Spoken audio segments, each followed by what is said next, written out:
Brasília, a capital da falta de acessibilidade. No mês em que se comemora a Semana da Pessoa com Deficiência, você vai ver que não há muito o que festejar aqui no DF.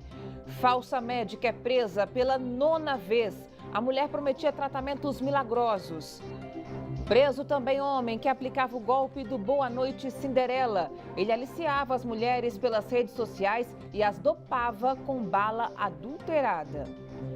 Notícias da quinta-feira no DF e em torno, agora no Band Cidade, segunda edição.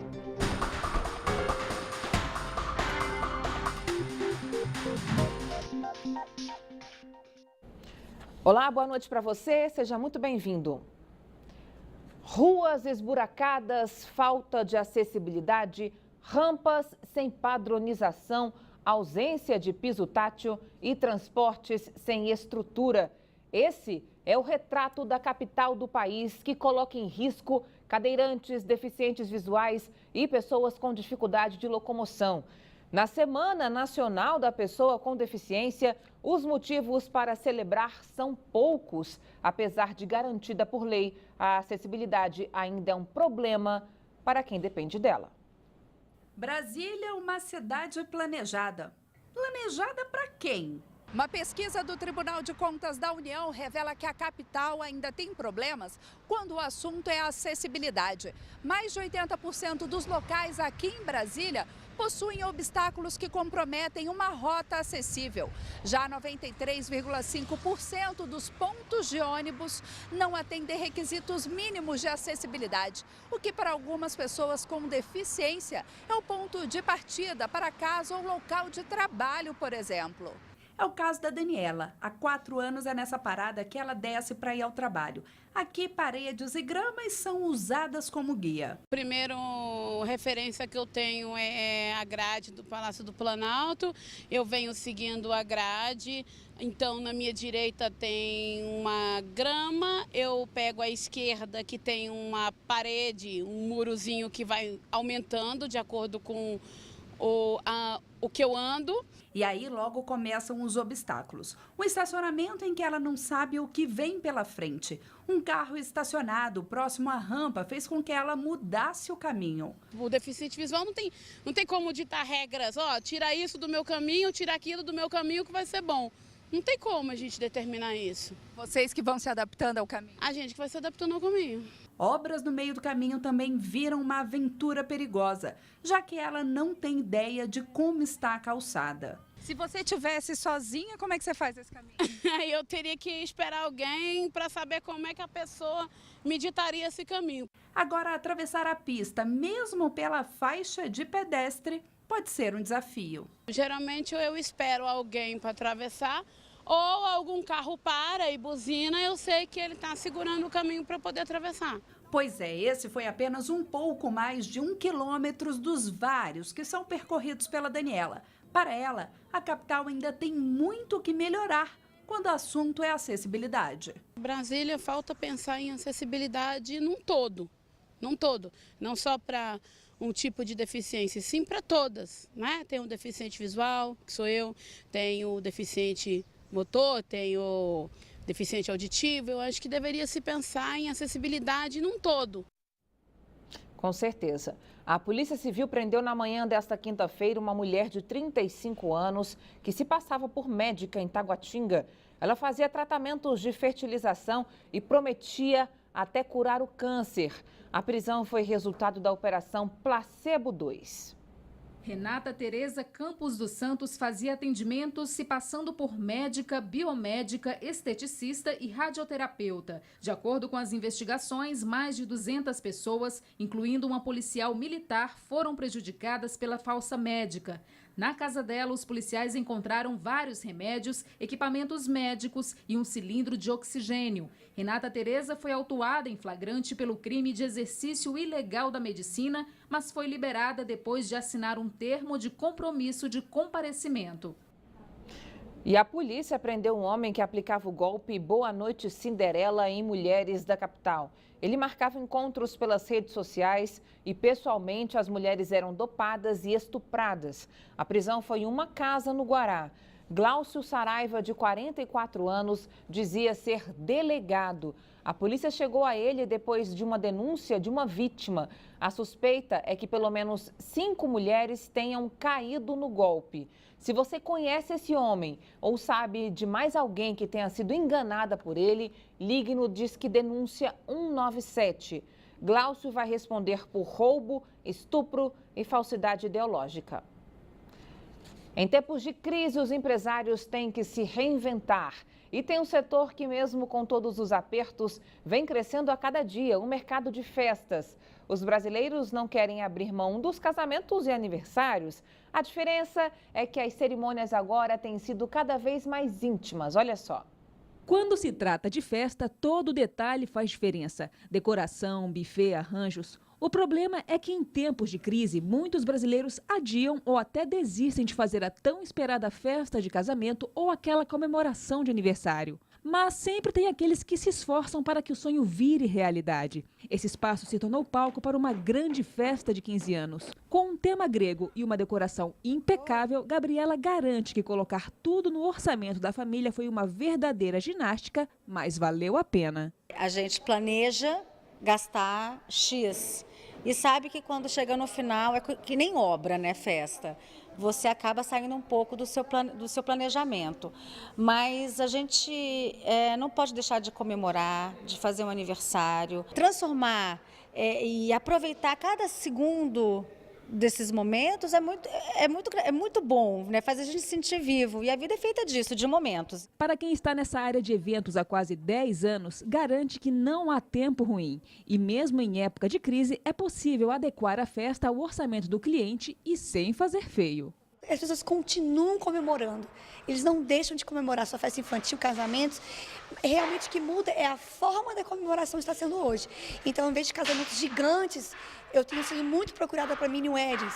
Em vez de festas infantis extraordinárias, enormes, eu vejo uma busca maior por festas mais intimistas, festas mais detalhadas, gostosas, para um número menor de convidados. De acordo com a Associação Brasileira de Eventos Sociais, o mercado de festas e cerimônias no Brasil gera quase 17 bilhões por ano. E para quem pensa em entrar nesse universo, fica a dica. Se você tem esse amor pelo que você faz, tenha vontade, vá a fundo, né? Acredite na sua capacidade.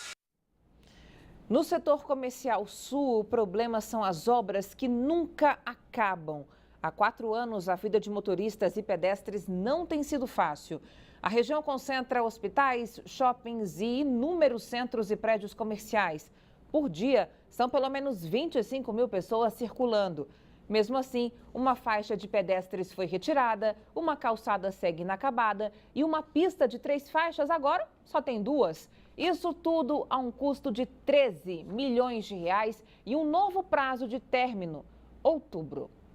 Para chegar ao trabalho, José precisa atravessar essa rua todos os dias. Até aí, tudo bem. O problema é que para ir até o outro lado, ele enfrenta um obstáculo. Esta obra, que está atrapalhando a passagem dos pedestres há quase 3 anos, em frente a um shopping na Asa Sul. A obra aqui diminuiu ainda, né, o espaço dos carros ali, né?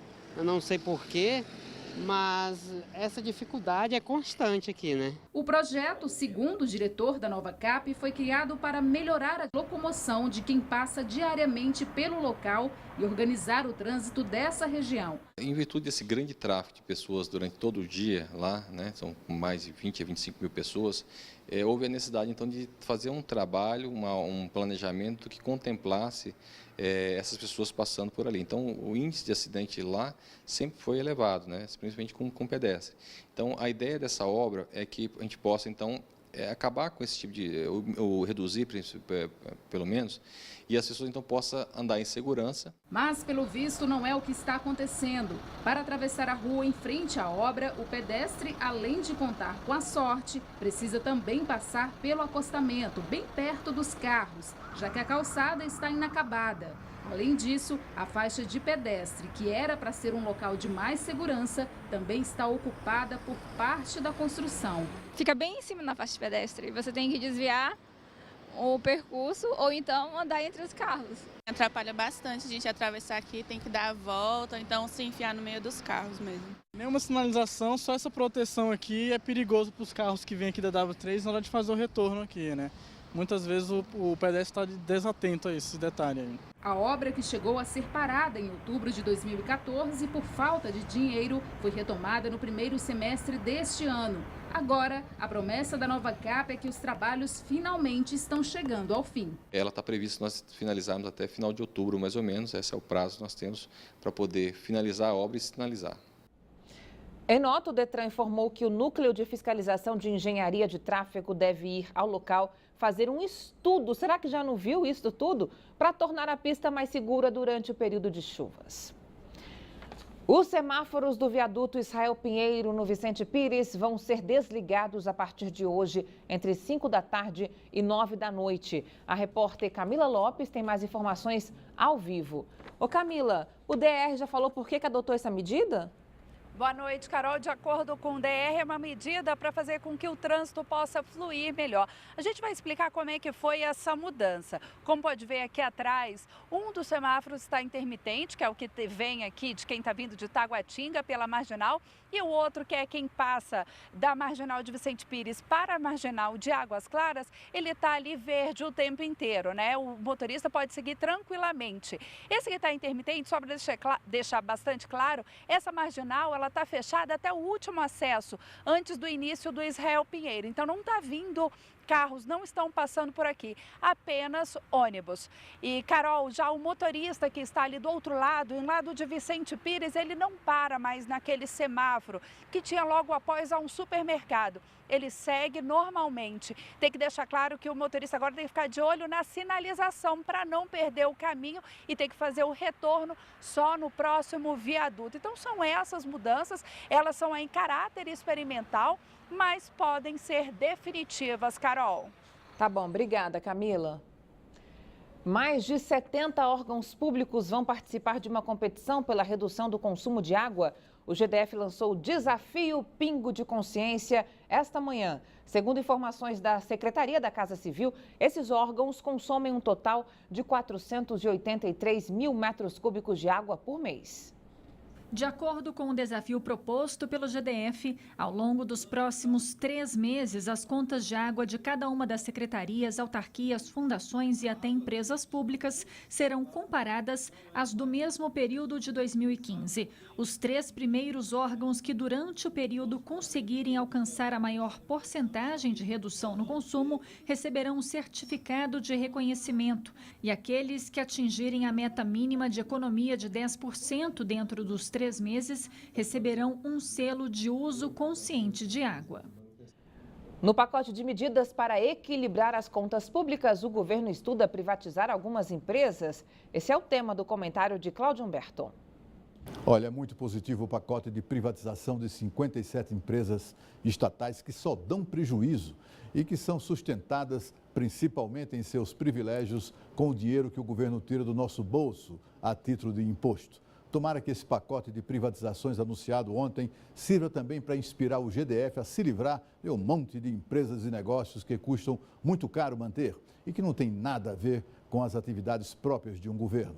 O GDF discute privatizar, por exemplo, a SEB, que renderia ali uns 2,5 bilhões de reais. O valor é exatamente o tamanho do rombo nas contas públicas e é um dinheiro que certamente seria usado em investimentos que beneficiem a maioria da população e não aquele grupinho que está lá. Governo empresário sempre faz bobagem, a começar pelas indicações políticas para dirigir grandes empresas, sem contar a coleção de escândalos que essas estatais sempre arrumam. O DF vai receber no fim de semana a 4ª edição da Jornada Nacional de Mama. Médicos de todo o país estarão reunidos para discutir diagnósticos e inovações no tratamento do câncer de mama. O câncer de mama é uma doença que assombra muitas mulheres. De acordo com dados do Instituto Nacional de Câncer, no ano passado foram descobertos quase 60 mil novos casos em todo o país. A boa notícia é que os tratamentos para a doença estão em constantes avanços e foi pensando em discutir as novas tecnologias que médicos de todo o Brasil vão se reunir neste fim de semana na 4ª Jornada Nacional de Mama Acreditar. ela vai abranger os diversos aspectos da paciente com câncer de mama, desde o tratamento inicial e as modalidades de tratamento, quanto às toxicidades relacionadas ao tratamento e os principais testes diagnósticos. Uma paciente hoje com câncer de mama, a gente pode falar que ela vai ter acesso no nosso país praticamente ao melhor tratamento que existe no mundo. Esse gap, essa lacuna que tinha em acesso a tratamentos está diminuindo cada vez mais. No Distrito Federal são realizadas 2.000 mamografias por mês na rede pública. O último levantamento feito pelo INCA revela que em 2016 mais de 1.000 mulheres enfrentaram o câncer de mama aqui na capital. Quem venceu essa luta sabe a importância de discutir esses avanços da medicina. Joana descobriu a doença há 10 anos e hoje, já curada, criou uma ONG que apoia mulheres com câncer de mama. Ela acredita que a trajetória dessas pacientes hoje em dia está muito mais esperançosa. A gente tem acesso a informações, médicos de qualidade, que passam informações atuais, sobre os tratamentos inovadores do câncer de mama disponíveis no Brasil. Nos últimos anos, a medicina avançou muito, Atualmente, nós temos vários medicamentos inovadores que, infelizmente, ainda não estão disponíveis na rede pública, Estão disponíveis para pacientes de clínicas particulares. Somente este ano, 365 motoristas foram multados por impedir a passagem de veículos de atendimento de urgência. Uma média de quase 2 casos por dia. As informações com Cláudio Marcos, direto da Band News FM. Cláudio, boa noite para você.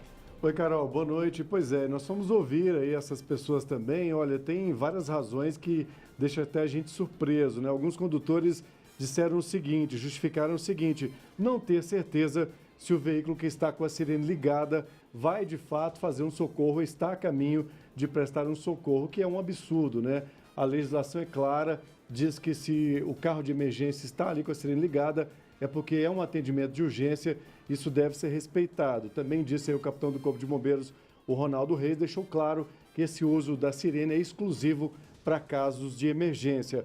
Agora, automóveis estacionados em locais proibidos e que atrapalham também a chegada das viaturas também são multados aí por conta disso, Impedir a passagem do veículo de urgência é considerado infração gravíssima. O motorista pode ser multado, multa de R$ 294, além de 7 pontos na carteira de habilitação. Em caso de morte da pessoa que solicitou socorro, por exemplo, o cidadão pode até responder criminalmente. Então, a lei é clara, Carol? Se o veículo pede passagem, é veículo de urgência, tem que abrir caminho.